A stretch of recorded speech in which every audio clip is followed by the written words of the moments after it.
ছিল। তারপরে আমি যে কাজটা করেছি সেটা হচ্ছে ননদিনীর কাছ থেকে সুন্দর করে আলতা দিয়ে নিয়েছিলাম। একদম ফ্রেশ কাপড় চোপড় পরে আলতা দিয়ে নিচ্ছিলাম ননদিনীর কাছে। তারপরে যেটা করেছি সেটা হলো ধূপ ধুনা দিয়েছি পুরো বাড়িটাতে, কারণ অনেক দিন ধরে বাড়িটা একদম বন্ধ করা ছিল। আর এটা হচ্ছে আমার শ্বশুর বাবার ছবি, বাবাকে আগে একটু আরতি করে নিচ্ছি। ধূপের সেন্ট আমার বরাবরই অনেক বেশি পছন্দ। সন্ধ্যাবেলা বা সকালবেলা পুরো বাড়ি ভর্তি করে ধূপ ধুনা দিতে পারলে আমার খুব ভালো লাগে। তারপরে সন্ধ্যা নেমে আসলো আর প্রত্যেকটা বাড়িতে ঠিক এইভাবে কলা গাছ লাগিয়ে পূর্বপুরুষদের নামে এবং দেবদেবীদের নামে প্রদীপ দেওয়া হচ্ছে, তাদেরকে স্মরণ করা হচ্ছে। গ্রামে আমার যে কাকা শ্বশুরেরা রয়েছে তারা প্রতিটা বাড়িতেই এভাবে কলা গাছ লাগিয়ে পূর্বপুরুষদের নামে প্রদীপ জ্বালাচ্ছে। আর এটা হচ্ছে আকাশবাতি।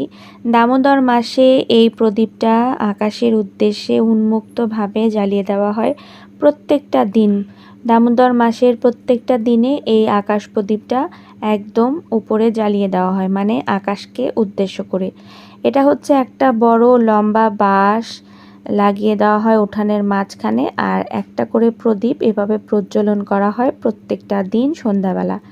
আমিও এটার অংশগ্রহণ করলাম এবং দড়ি টেনে এই আকাশ প্রদীপ জ্বালিয়ে দিলাম। এটার দড়ি স্পর্শ করে প্রণাম করাও একটা ভাগ্যের ব্যাপার এবং ভগবানের একটা আশীর্বাদ নিহিত থাকে। তারপর চলে আসলাম আমার কাকা শ্বশুরের বাড়িতে। সেখানেও দেবতাদের উদ্দেশ্যে এবং পূর্বপুরুষদের উদ্দেশ্যে বাতি দেওয়া হচ্ছে, সাথে ফল মূল, বাতাসা, ফুল, বেলপাতা, মুড়ি মুড়কি, মিষ্টি দই সব কিছু খুব সুন্দর করে সাজিয়ে দেওয়া হয়েছে।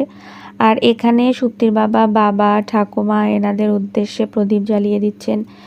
মা বাবার উদ্দেশ্যেও প্রদীপ জ্বালিয়ে দিয়েছে, আমিও ঠাকুমা বাবার উদ্দেশ্যে প্রদীপ জ্বালিয়ে দিয়েছি। কালী পুজোর মেইন উদ্দেশ্যটাই হলো পূর্বপুরুষদের নামে বাতি দেওয়া, মানে প্রত্যেক বছর এই দিনে তারা এই বাতিগুলো পেয়ে থাকে, যারা আমাদেরকে ছেড়ে চলে গেছে, যারা আমাদের কাছে আর কোনোদিনও ফিরবে না, তাদের মঙ্গলার্থে তারা যেন যেখানেই থাকে ভালো থাকুক। সন্তান হিসেবে আমরা এতটুকুই করতে পারি তাদের জন্য, তারা যেন ভালো থাকে, এই বাতিটুকু যেন তারা পায়। এই জন্যই এই কালী পুজোর সময় প্রত্যেককে পূর্বপুরুষদের নামে বাতি দিয়ে থাকে। তারপরে চলে আসলাম আমাদের মন্দিরে। এটা হচ্ছে মা চণ্ডী মন্দির। আমাদের মা চণ্ডী অনেক জাগ্রত, মা সবার মনস্কামনা পূর্ণ করে। মায়ের মন্দিরেও আমি একটু ধূপ ধুনা দিয়ে প্রদীপ জ্বালিয়ে দিলাম। মা তুমি সবাইকে ভালো রেখো, সুস্থ রেখো, সবাই যেন ভালো থাকে এই প্রার্থনা করি। সবার মনস্কামনা যেন পূর্ণ হয়, তুমি সবাইকে দেখো মা।